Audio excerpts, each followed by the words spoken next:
partie d'une équipe à la Vancouver School of Economics à l'Université de Colombie-Britannique qui avait commencé à travailler un peu sur des questions similaires avec le BC-CDC, donc un peu l'équivalent de ce que nous, on a ici, l'Institut national de santé publique du Québec, l'INSPQ, leur pendant de Colombie-Britannique. Ils avaient commencé à élaborer un outil de visualisation des risques de transmission virale et des bénéfices de garder des secteurs de l'économie ouverts.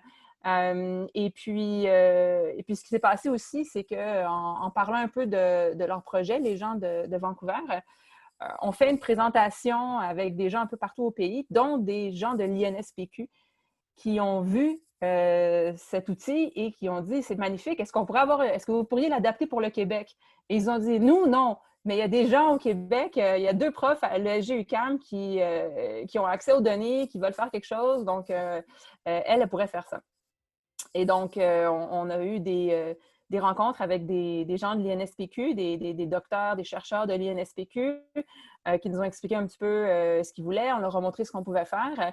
Et à travers un accès spécial aux données Statistiques Canada, les données de l'enquête sur la population active, les données du recensement canadien de la population, on a adapté l'outil de la Vancouver School of Economics à la réalité québécoise.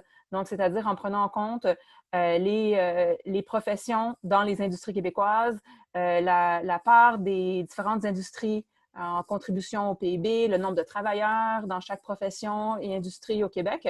Et on a donc adapté cet outil pour le Québec.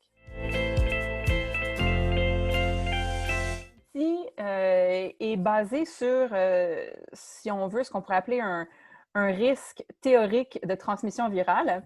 C'est-à-dire qu'on prend chaque profession et on prend un peu la définition de cette profession-là et les caractéristiques de cette profession.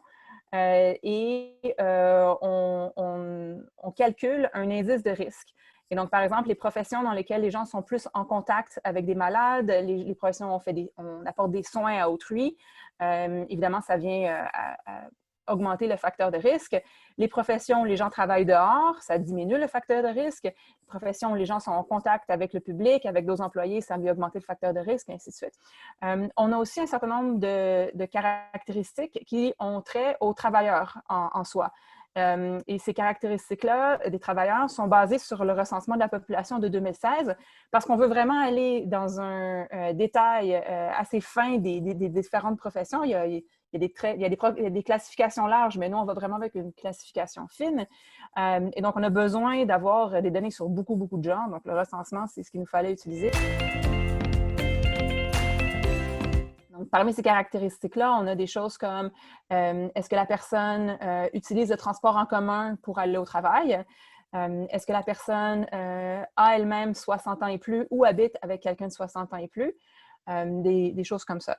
Les chiffres qu'on a qui peuvent, entre guillemets, évoluer, mais qu'on a laissé de manière un peu statique quand on l'a fait, c'est qu'on regarde le nombre d'emplois, le nombre de personnes qui sont des travailleurs dans les différentes professions et industries au Québec en 2019, c'est comme le benchmark, si on veut, pré-pandémie, et on regarde la différence d'emplois, c'est pour la plupart des pertes, entre février 2020, le pré-pandémie, et avril 2020, qui est le plus fort de la crise en termes d'emplois perdus, parce qu'après ça, rendu en mai, rendu en juin, les postes réouvrent, les secteurs sont peu à peu déconfinés, et puis ça fait en sorte que l'emploi augmente. Donc, on a choisi de l'arrêter en avril pour vraiment montrer le pire, si on veut, scénario qu'on a eu.